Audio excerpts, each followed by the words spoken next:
Yeah, so yesterday we ended with this particular verse, where we discussed that no akinchana vittaya nivittapuna vrittaya atmaramaya santaya kevalya pataya namaha. My obeisance are unto you,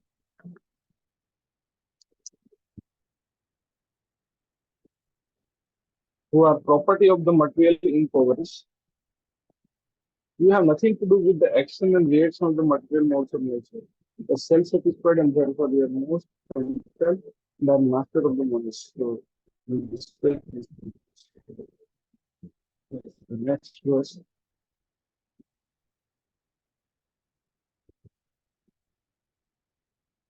is Netam kalam nisanam anadi nidhanam vipum samcharantam sarvatra bhutanam kali. My Lord, you consider your lordship to be I consider your lordship to be eternal time, the supreme controller without beginning and end, and the all-pervasive one. In distributing your mercy, you are equal to everyone.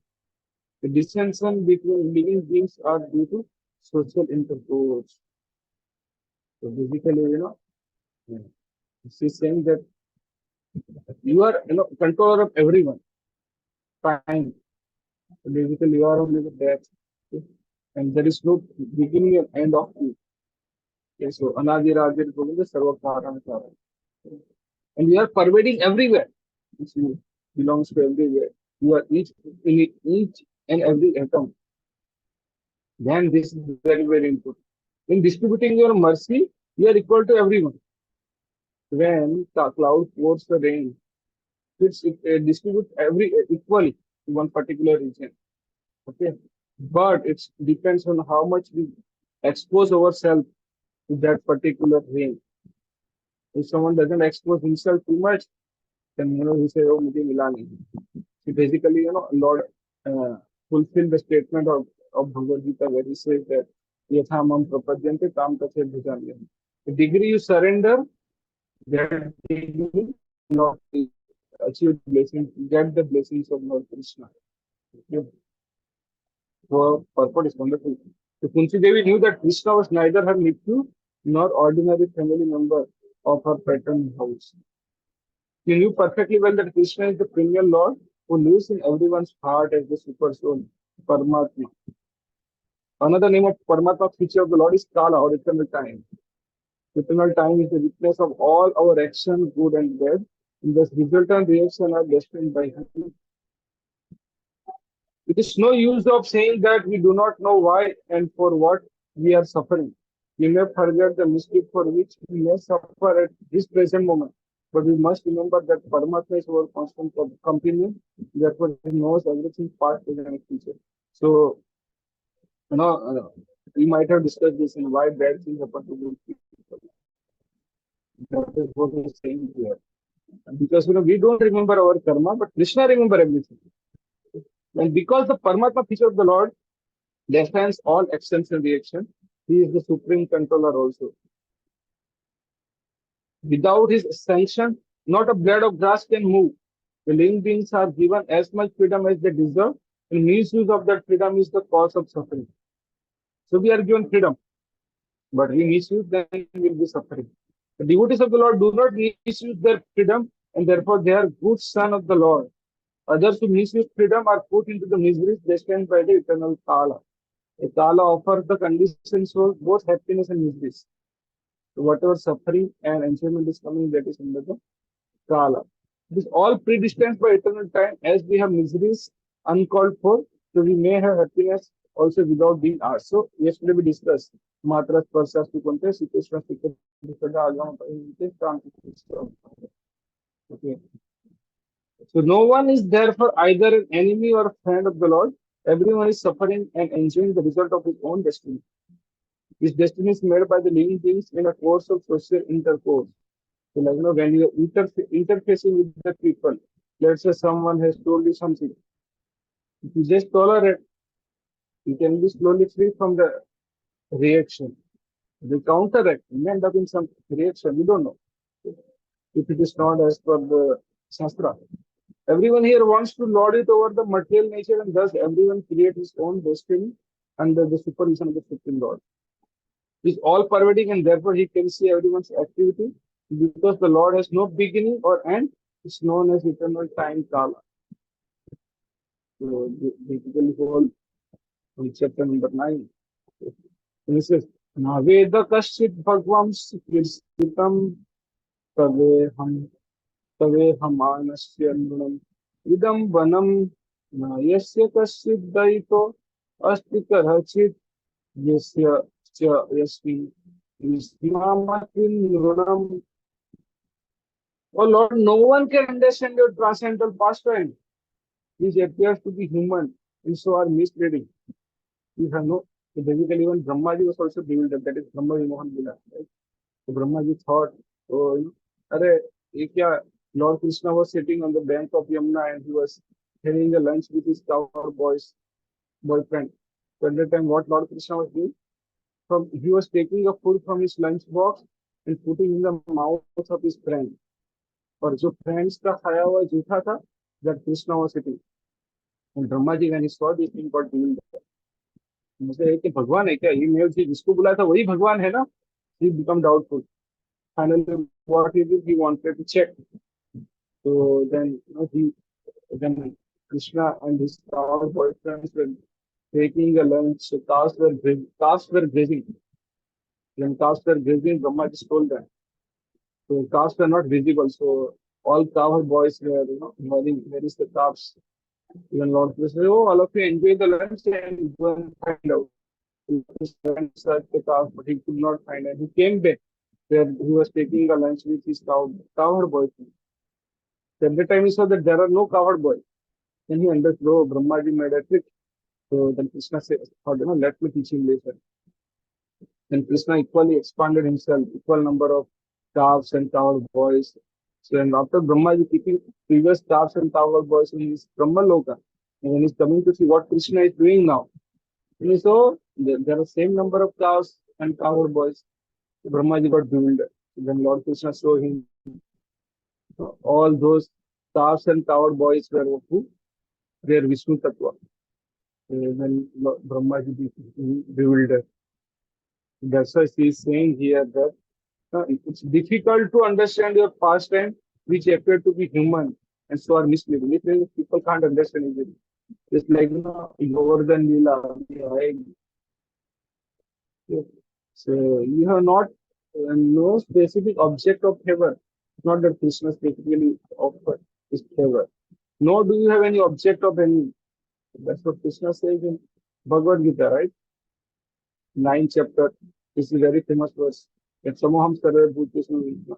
Name Devasvastina Priya.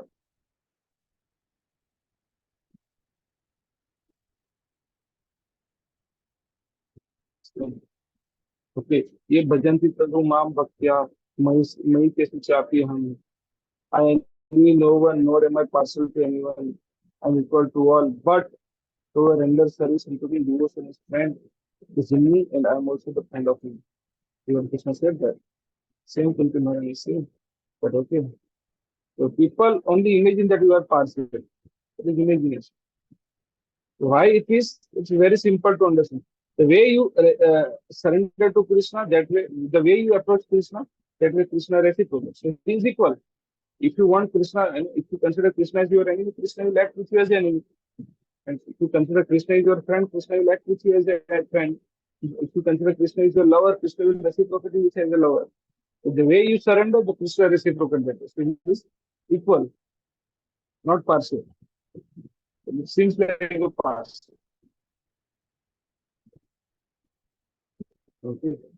So, Janma karma chadi swatman na jasya kartur atmana Priyam Rusisu Yada Hasu Tat Atyanta Vigambanam. Of course, it is bewildering, O soul of the universe, that you work though you are inactive, that we take birth though you are the vital force and bond. We yourself descend amongst animal, men, sage, and aquatics. Verily, this is bewildering. So now, what does it mean? You yourself descend among animals. Means, okay, Krishna took the form of, he came as a boar incarnation. Okay, so man as a Rama and Krishna, he came among the sages, he came as a Parsuram, Vyasdev.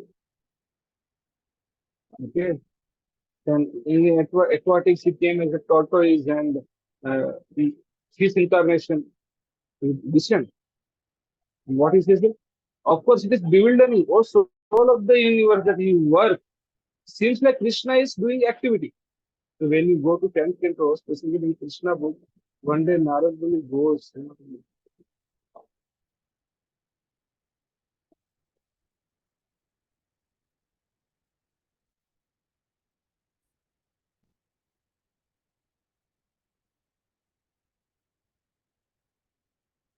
So one day Krishna was,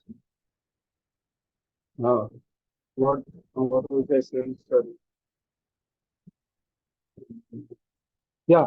So one day Narad Muni decided to see how Krishna is maintaining his house. So Narad Muni went and saw one place is washing of seas. Second place he is performing, sorry, he's doing meditation on himself. One place is getting his son married. One place he saw, found that he is getting his daughter married and giving them farewell. Then one place he was giving a charity to the Brahmanas. One place he was playing with his wives. So all those different activities he saw. One place he saw that he's acting as a spy and observing the what happening in this kingdom. One place he is going for hunting as a Satriya. So all those different activities he was performing. So although it seems that he's working, but still he's inactive. Inactive means okay, he does work, but he's not bound by the reaction of the work. So if you remember in the fourth chapter of Bhagavad Gita we discussed there is one particular verse. Kim karma kima karveti kavya apyatra mumita. And there is one more verse. What is that? Uh, कर्मणाम से अपि बोद्धव्यम से भी कर्मणा कर्मणाम से भी बोद्धव्यम गहन कर्मणा गति. What is karma? What is vikarma? And what is akarma? Akarma, difficult to understand. Okay. Then next verse he says karmani yah karma pasyat akarmani se karma. Basically, the karma can be taken as a two different level. Three different level. One is as a resultant fruits of the result, fruits as the fruits of the activity, the resultant fruits of the activity. Second, the activity itself, and third, as a literal meaning.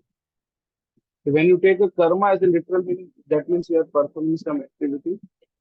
Okay. Second, vi karma means forbidden activity. Forbidden activity, that is a literal meaning. Third, akarma means you are not doing any activity. Okay, so this is literal. Now, in terms of activity, karma means in terms of scientific meaning. The karma means the activity, the pious activities which are recommended in the shastra. Okay. Second is vikarma means which are not recommended, which are prohibited. Okay, maybe mentioned in the shastra, but they are prohibited, and or they are not be necessarily mentioned in the shastra. And third, akarma means bhakti. Okay. Now, as per the result, karma means those activities which give you the result of pious result that help you to elevate in this, but in this universal, in this material world. Weak karma means those activities which degrades yourself. Papa, suffering. You get a suffering from that. Akarma means you will not be bound by the result of pious and punya. Sorry, pious and sinful activity. That is called the activity which does not produce any result. That is called akarma. So basically, that is bhakti. So basically, here Krishna, although he's working, but he's not bound by papa and punya. That's why he's inactive. Okay. And what other things build up that you take birth? Since Krishna is taking birth, oh, and he has a mother, Vasudeva. Devki and father Vasudev. But if you read the history, Srimad Bhagavatam 10th canto, third chapter, how Krishna enters in the womb of Devki, not by sexual intercourse, but first Krishna enters in the mind of Vasudev. From the mind of Vasudev, Krishna enters into the heart of Vasudev. From the heart of Vasudev, Krishna enters into the heart of Devki. From the heart of Devki, Krishna enters into the womb of Devki. And then Krishna appeared. And he appeared in the simultaneously two form. One is bigger form and was childish form. And both the form were in four-handed. They were possessing four hands with Sankha Chakra Gadapada. Right? So, then later on Devki requests Krishna, oh, please transform yourself into hand form. That's why his birth is also bewildering. Okay. Though you are vital force and unborn, but still he takes a birth, but still is unborn. That is what is there.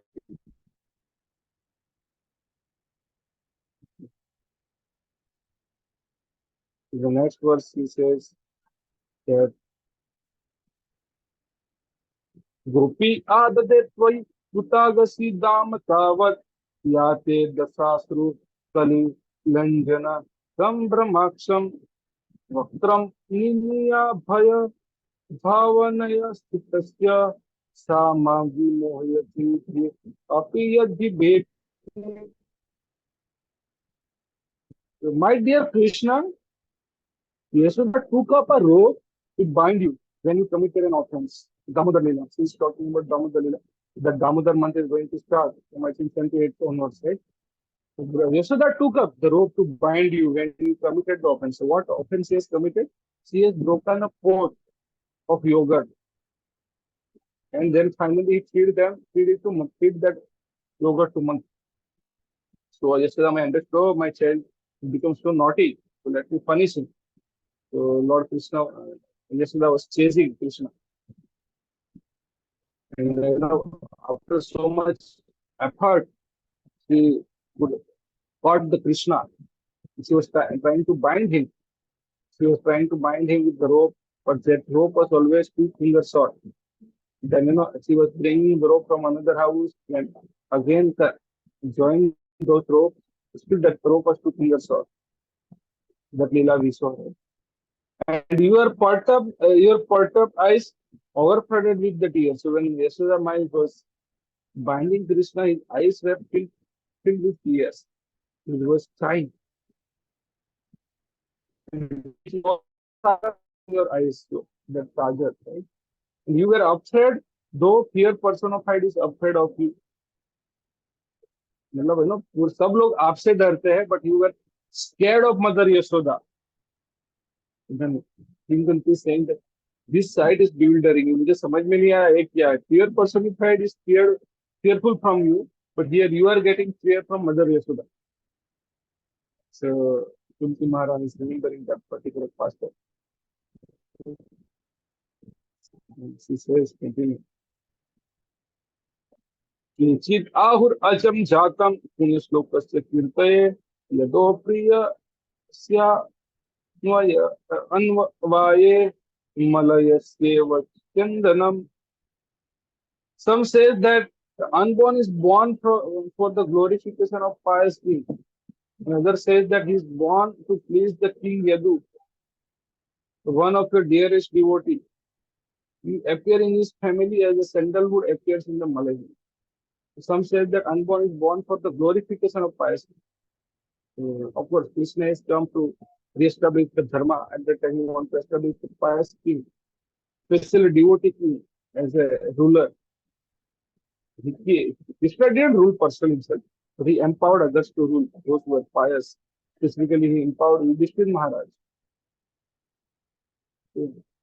And some say that, oh, he appeared in the Yadu dynasty to please them, who are dearest devotees. He appeared in his family as a sandalwood appears in the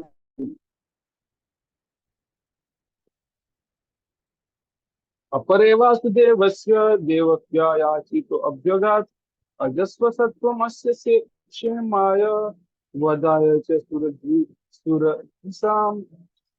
Others say that since both Vasudev and Devaki prayed for you, You have taken your birth as their son. Undoubtedly, you unborn, yet you take your birth for their welfare and to kill those who are envious of the demigods. So, if you remember, the Vasudeva and Devaki in their previous life have taken the birth as a Sutap and Krushni, and they underwent the severe type of penance, almost 12,000 celestial years. And why they were performing tapasya to get Lord Krishna as a son. As a result, such austerity, the Lord appeared in their as their son. The Lord told them, Tathastu, Tathastu, twice. The Lord Krishna appeared thrice as their son because they wanted the son like a God, but no one is like a God. The Lord personally appears. It is already declared in the Bhagavad Gita that Lord appeared for the welfare of all people of the world into vanquish the Asura for the materialistic assistance.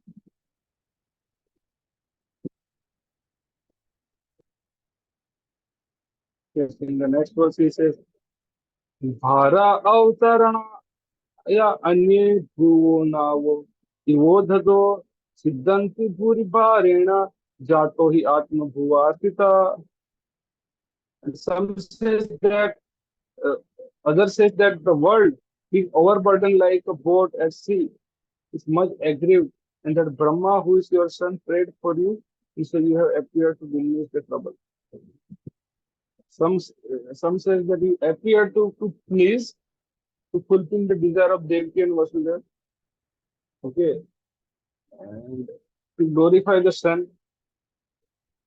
Some says that he appeared to glorify the sun. Sorry, kings, and if you please the king of Yadu, he appeared. Some says to please the Devaki and Vasudeva's desire, to please the fulfill the desire of Devaki and Vasudeva, he appeared. And some says for what? That Bhara Uttaranaya. Others say that world being overburdened like a boat at the sea is much aggrieved, and that Brahma, who is your son, prayed for you, and you have appeared to diminish the trouble. Lord Krishna comes for when he comes, एक तीर से बहुत शीशा नहीं लगा होता है. These are the different pastimes of Lord Krishna. He says that Bhave asmi Krishyamana nam avidya kama karma bhihi ravana smarana arhani karishyam iti kinchana. And yet others says that he appeared for the sake of regenerating the devotional service of hearing, remembering, worshipping, and so on, in order that the conditions for suffering from the material things might take advantage and get liberation. Why Lord Krishna appears? That is said in Bhagavad Gita 4th chapter, verse number 7 and 8. Yada yada hi dharmasya glanir bhavati bharasya abhyutthanam dharmasya tadatmanam sutyam paritranaya sadhuna vinashaya dushkritam dharma sansthapanartha sambhavami yuti. In the next line it says, Janma karma chakre digim, even you wait tatpata tekta jaham punarjanma neti manti sayadin. That is very famous, right? Krishna came to regenerate the devotional service, okay, and to mitigate the conditions of suffering from the material things, and they can be liberated.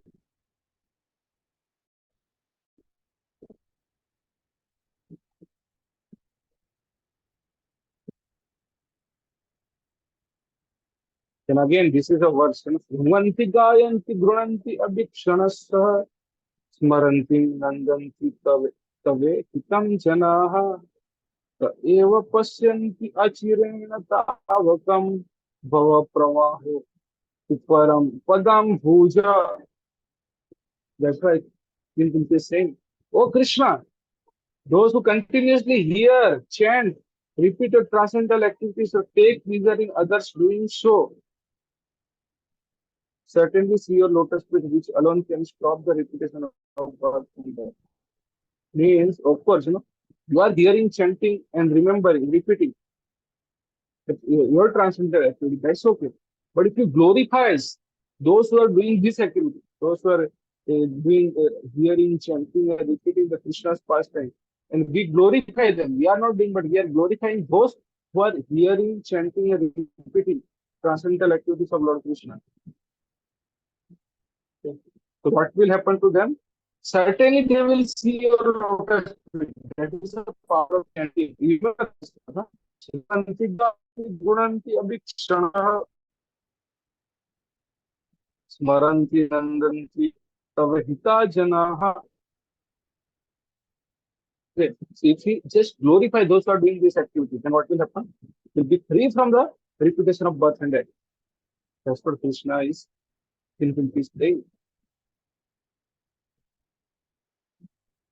And so that is the power of hearing and chanting. It's not ordinary thing. Okay. So we'll stop here. So thank you very much. Hare Krishna. So, or what should I do? Shall I complete this prayers of Kunti? There is 7 verses only remaining.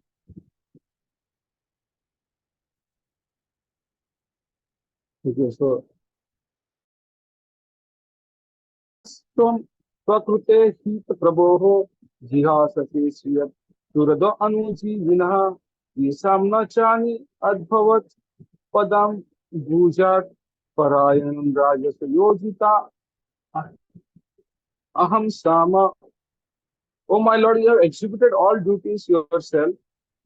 Are you living us today, though we are completely dependent on your mercy and have no one else to protect us now? When all kings are enemy with us, Kunti is telling that, oh, and after executing all duties by establishing us nicely, you're living us.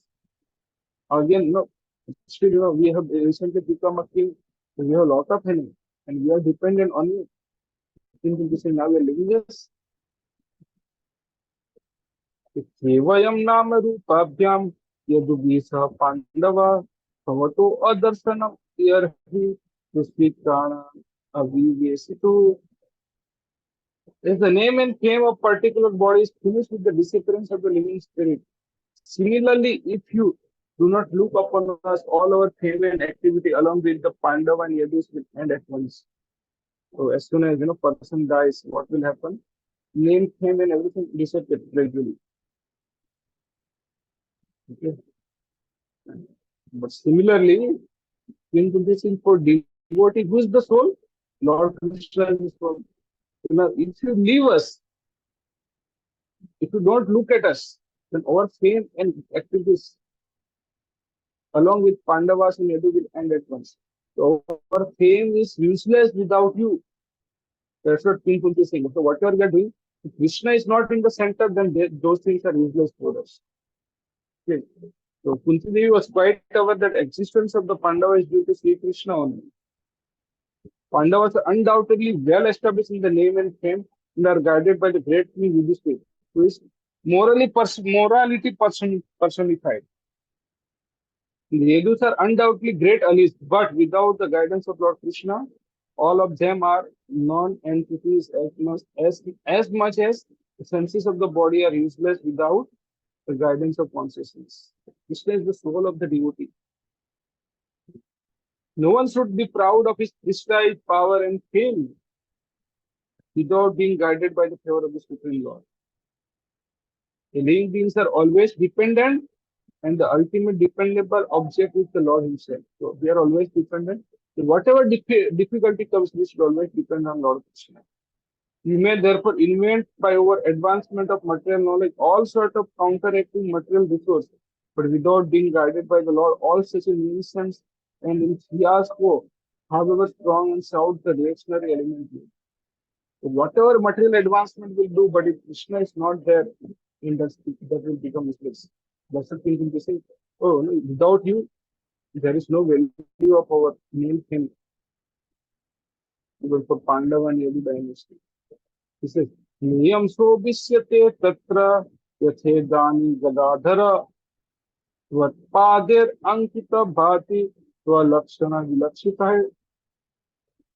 Oh Gadadhar, our kingdom is now being marked by the impression of your feet. Therefore, it appears beautiful. But when you leave, it will no longer be so.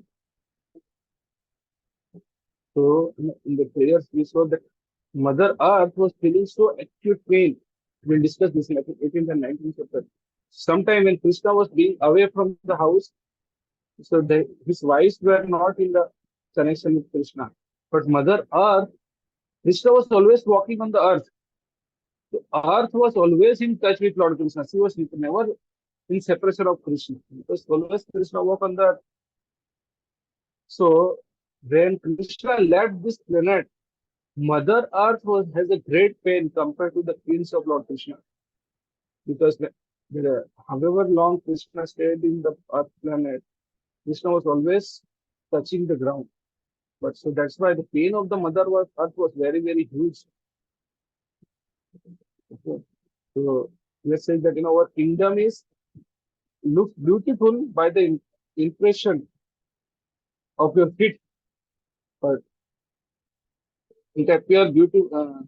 But as soon as you leave, this will not be no longer so beautiful.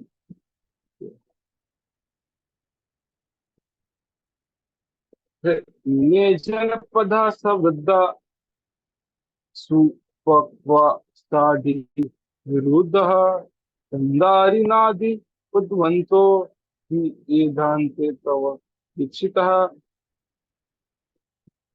All the cities and villages are flourishing in all respect because the herbs and grains are in abundance. The trees are full of fruits, the rivers are flowing, the hills are full of minerals, the ocean full of wealth, and this is all due to your glance over them. When Krishna was personally present, Earth was providing all those things. Cities and villages are flourishing because of herbs, grain, trees with full of fruit, rivers were full of water, and hills were full of minerals. Why? Because of the presence of Lord Krishna.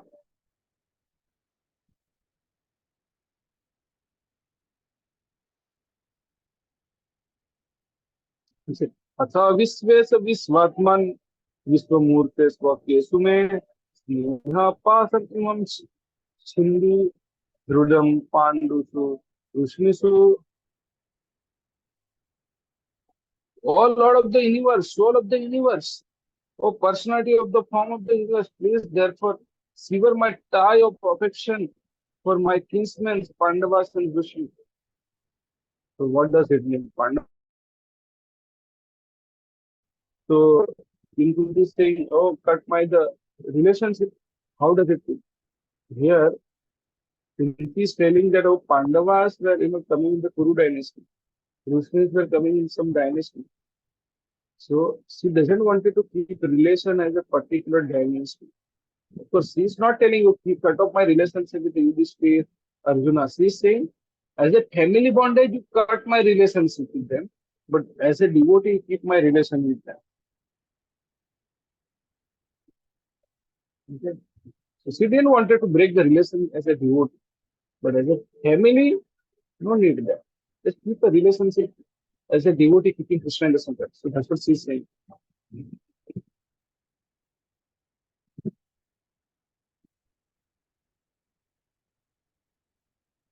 think we should read that purport. It's very nice.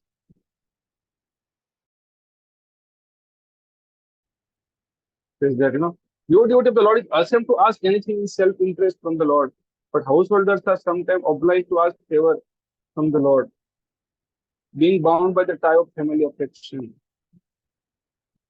Srimati Kunti was conscious of this fact and therefore she prayed to the Lord to cut off the affectionate tie from her own kinsmen, the Pandava and the Vrishnis. Pandavas were her own sons. The Vrishnis are the members of her paternal family. And Krishna was equally related to both the families. Both the families required the Lord's help because both were dependent devotees of the Lord Krishna. Srimati Kunti wished Krishna to remain with her sons, the Pandava, but by his doing so, her paternal house would be buried of benefit. All this partiality troubled the mind of Kunti and therefore she desired to cut off the affectionate tie. Your devotee cut off the limited ties of affection for his family and widen his activity of devotional service for forgotten souls. So sometimes, when we leave the home and join the ashram, the people say that, oh, अरे आपने तो परिवार छोड़ दिया. No, we are not leaving the परिवार family. We are expanding our family because Earlier we have only one mother and father. After becoming, we have so many mother, father. A typical example is band of Sikh Goswami who followed the path of Lord Chaitanya. All of them belong to the most enlightened and culture-rich family of the higher caste. But for the benefit of the mass of population, they left the comfortable home and become mendicants. To cut off family affection means to broaden the field of activities. You are not, you have just family, एक ही परिवार के लिए करता, but when you become devotee, you think about so many families. Broaden the field of activities. And without doing this, no one can be qualified as a Brahmana, king, public leader, or devotee of the Lord. King, for king, there is no personal family. Whole kingdom is his family. Okay. When you are, let's say, teacher, in the teacher, your son is studying. For you, all are your children. You cannot be just person. Okay. The personality of Godhead as an ideal king showed this example. Sri Ramchandra cut off the tie of affection for his beloved wife to manifest the qualities of ideal king. Such a personality as Brahmana, devotee, king, or public leader must be very broad-minded in discharging their respective duties. It should not be just family-oriented, but for the whole world is family. Srimati Kunti was conscious of this fact and being weak, she prayed to be free from such a bondage of family affection. The Lord is addressed as the Lord of the universe. The Lord of the universe, universal mind indicate his all-powerful ability to cut the hard knot of family affection.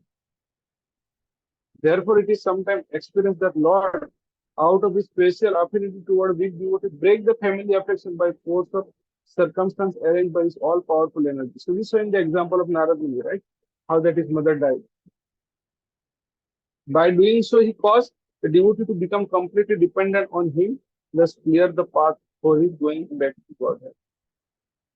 Very clear. In the next verse, he says, वही में अनन्य विषया मतिर मधुपति असकृता रतिर उद्वहता अधा गंगे वो घ्रम Udwant उद्नवती. O Lord of Madhu, as the Ganges forever flows to the sea without hindrance, let my attraction be constantly drawn unto you without being diverted to anyone else. So this is very, very important. Our attention should always be Krishna, nothing else. See what Kunti is saying.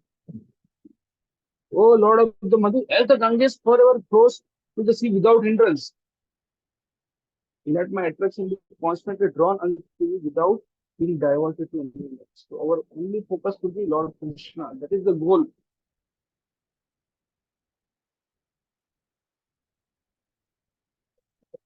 Sri Krishna Krishna, Sri Krishna Krishna Sakha, Vrishni, Vrishabhavani, Dhrug, Rajnya Vamsha, Dahana, Apavarga Virya, Govinda Godnija Surati, Hara Vatara, Yogeswara, Akila Guru, Bhagwan Namaste. This is it. O Krishna, O friend of Arjuna, O chief amongst the Vrishni, you are the destroyer of those political parties which are disturbing elements on the earth. The progress never deteriorates. You are the proprietor of the transcendental abode, and you descend to relieve the distress of the cows, Brahman, and devotees. Govinda, Godvija, and Surari, who possess all mystic power. You are the perceptor of the entire universe. You are the Almighty God, and I offer you my respectful obeisances. Bhagwan Namaste.